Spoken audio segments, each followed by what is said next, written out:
ዓለማችን ዛሬ ላይ ዝም ብላ አልደረሰችም።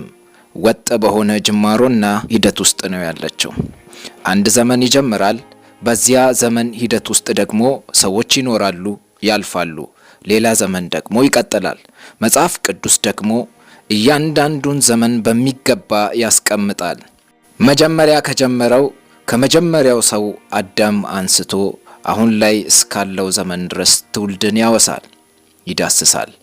ይህን የኛን ዘመን ደግሞ የመጨረሻው ዘመን ብሎ ይለዋል። የመጨረሻው ዘመን በእርግጥ ክርስቶስ ወደ ምድር ከመጣበት ጊዜ አንስቶ ይጀምራል።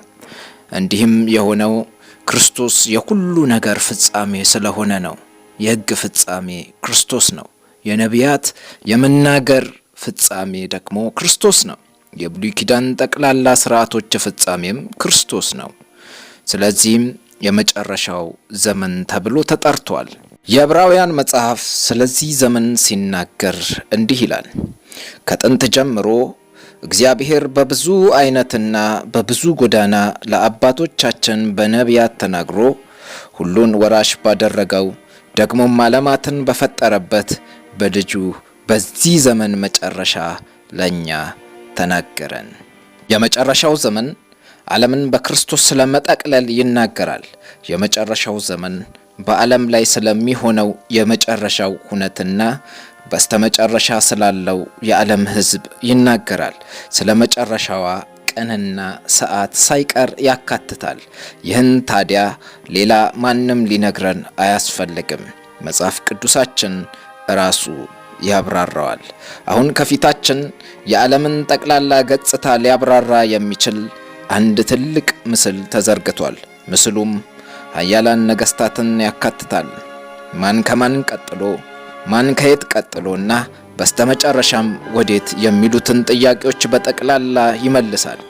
ደቀ መዛሙርትም ኢየሱስ ክርስቶስን ስለዚህ ስለመጨረሻው ሁነት፣ ስለመጨረሻው ጊዜ፣ ስለመጨረሻው ቀን ለማወቅ ፈልገው አጥብቀው ጠይቀውታል። ይህንም በማቴዎስ ወንጌል ምዕራፍ 24 ላይ እንመለከታለን። እንደዚህም ብለው ጠየቁት፣ ንገረን፣ ይሄ መቼ ይሆናል?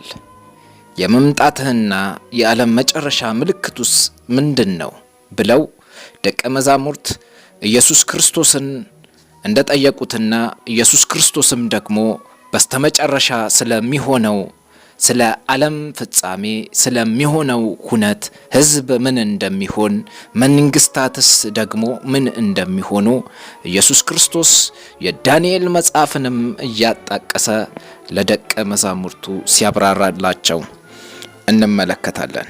አሁን ከክርስቶስ ልደት በፊት 600 ዓመታትን ቀድመናል። ወደ ባቢሎን ዘመን ወደ ናቡከደነጾር ንግስና ተመልሰናል። ናቡከደነጾር እጅግ ኃያሉ የባቢሎን መንግስት ንጉስ ነው። በወቅቱ አይሁዳውያንንም ጨምሮ በመማረክ አስገብሯል። በእርግጥ ከዚህ ዘመን ቀደም ብሎ የእስራኤል መንግስት ለሁለት ከተከፈለ በኋላ ሰሜኑን በ720 ዓመት ከክርስቶስ ልደት በፊት የአሦር መንግስት አፍልሷቸው ነበር። የተቀረውን ደቡቡን አይሁድ ደግሞ ከ100 ዓመታት በኋላ የባቢሎን መንግስት 3 ዙር ማረኳቸውና ከኢየሩሳሌም ጠራርገው አወጧቸው። ኢየሩሳሌምንም ደግሞ አቃጠሏት። ከኢየሩሳሌም ተማራኪዎች መካከል አንዱ ደግሞ ዳንኤል ነው። በዳንኤል ዘመንም ንጉስ ናቡከደነጾር እጅግ አስፈሪና የሚያስጨንቅ ህልም አየ። ይህን ህልም እንዲያይ ደግሞ ያደረገው እግዚአብሔር ራሱ ነው። ንጉስ ናቡከደነጾር የህልሙን ትክክለኛ ፍቺ ስለሚፈልግ ህልሙን ተናግሮ ፍቺውን እንዲነገረው አይደለም የፈለገው። በወቅቱ ናቡከደነጾር በወቅቱ የሚፈልገው ህልሙንም ፍቺውንም የሚነግረውን ነው። ምክንያቱም ህልሙ እጅግ በጣም ወሳኝና አንገብጋቢ ስለሆነ። እኛም እንደምንመለከተው ደግሞ ሙሉ የመንግስታትን ምስል የያዘ ነው። ይህ ናቡከደነጾር የተመለከተው ህልም ዓለም ከባቢሎን መንግስት ጀምሮ እስከ መጨረሻውና ዓለምን በሰላም እስከሚገዛው መንግስት ድረስ ናቡከደነጾር አየ።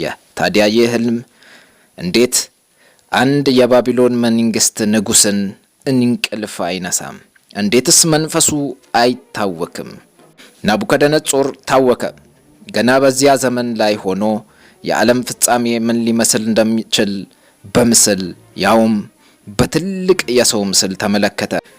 የመንግስታትን ድርዳሮ የተመለከተው የመንግስታት ያውም የአሕዛብ መንግስታት ዋና የሆነው ቁንጮ የሆነው ናቡከደነጾር ነው። ዛሬ ላይ ያለን እኛም የመጨረሻውን ዘመን ስናጠና እና ስንመለከት በዚህ ህልም ጠቅላላ ይዘት ላይ ሆነን ነው። ዳንኤልም ስለዚህ ምስል እንደዚህ ይገልጻል። አንተ ንጉሥ ሆይ ታላቅ ምስል አየ። ይህም ምስል ታላቅ ብልጭልጭታው የበዛ ነበረ። በፊትም ቆሞ ነበር፣ መልኩም ግሩም ነበረ። የዚህም ምስል ራስ ጥሩ ወርቅ፣ ደረቱና ክንዶቹም ብር፣ ሆዱና ወገቡም ናስ፣ ጭኖቹም ብረት፣ እግሮቹም እኩል ብረት እኩልም ሸክላ ነበረ። እጅም ሳይነካው ድንጋይ ከተራራው ተፈንቅሎ ከብረትና ከሸክላ የሆነውን የምስሉን እግሮች ሲመታና ሲፈጭ አየ። የዚያን ጊዜም ብረቱና ሸክላው፣ ናሱና ብሩ፣ ወርቁም በአንድነት ተፈጨ። በመከርም ጊዜ በአውድማ ላይ እንዳለ እብቅ ሆነ። ነፋስም ወሰደው፣ ቦታውም አልታወቀም። ምስሉንም የመታ ድንጋይ ታላቅ ተራራ ሆነ፣ ምድርንም ፈጽሞ ሞላ። ህልሙ ይህ ነው። አሁንም ፍቺውን በንጉሥ ፊት እንናገራለን። የሁሉም ታሪክ ፍልሰት ከዚህ ምስል የሚነሳ ነው የሚሆነው። ሁሉም ነገር መጀመሪያ እንዳለው እንደዚሁም ደግሞ ፍጻሜ አለው። ይህንም ፍጻሜ ከመጀመሪያው ነገስታት አንስቶ እስከ መጨረሻው እስከሚመጣው ንጉሥ እስከ ኢየሱስ ክርስቶስ ድረስ ያለውን የነገስታትን ታሪክ የያዘ ምስል ናቡከደነጾር እንደተመለከተ በዚህ ምስል ላይ እናያለን። ናቡከደነጾር የዓለምን የነገስታት ጅምር አይቶ እነዚህ በሰው የተሰሩ የሰው ነገስታት የሆኑት እኚህ ነገስታቶች ደግሞ በአንድ ድንጋይ እሱም የሰው እጅ ሳይነካው በመጣ ድንጋይ እንደሚፈራረሱና እንደሚወድሙ ታሪካቸውም አመድ እንደሚሆን ይሄ ምስል ያሳያል።